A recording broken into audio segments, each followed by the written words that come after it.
ziua, dragii mei! Bine ați venit în bucătăria mea! Eu sunt Patricia și astăzi vom pregăti varză călită. Haideți să vedem de ce ingrediente avem nevoie. Și vom începe cu tăierea cepei, da? Am ținut-o puțin în apă,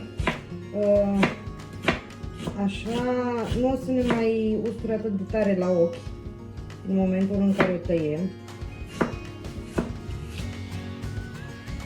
Am pus caserola pe aragaz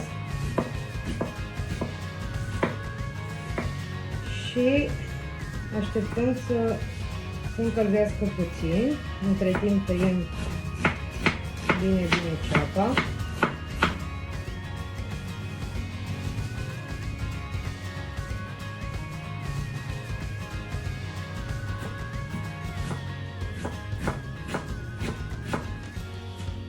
Este o rețetă foarte gustoasă.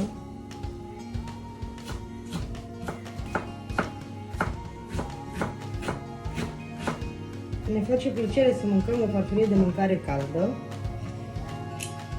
Voi pune aproximativ 2 linguri de ulei de măsline.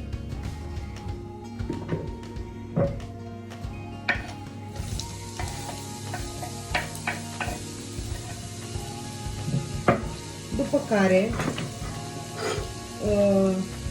începem cu tăierea cărnii pe care o avem.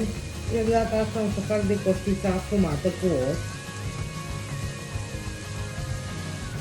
Și începem să o tăiem în bucățele, nu foarte mari.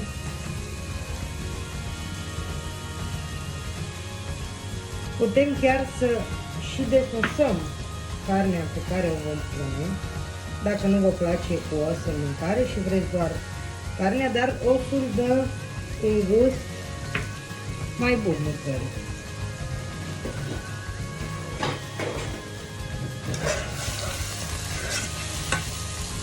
Deja se simte mirosul. O dăm la un foc mediu.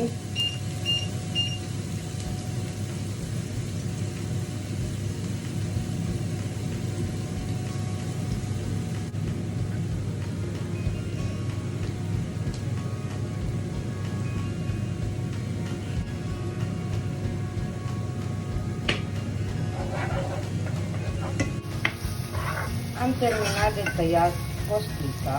Cum puteți vedea, am tăiat-o bucățele, am desusat-o. Am lăsat 2 bucăți de coastă întreagă, da? Cu os, pentru a-i da gust. Nu vom pune mai mult ulei, pentru că propria carne își lasă umpura și după aia va ieși foarte grețoasă, foarte grea. Am ape de piper. Bineînțeles că condimentele le vom adăuga în funcție de gusturi. Mie, sincer, îmi place să fie un pic picant. Paprika.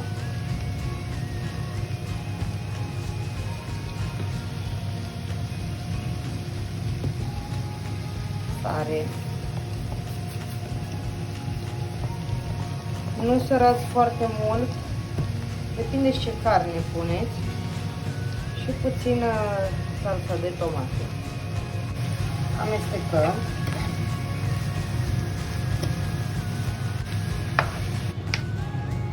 Iar acum lăsăm la foc mediu și punem capacul.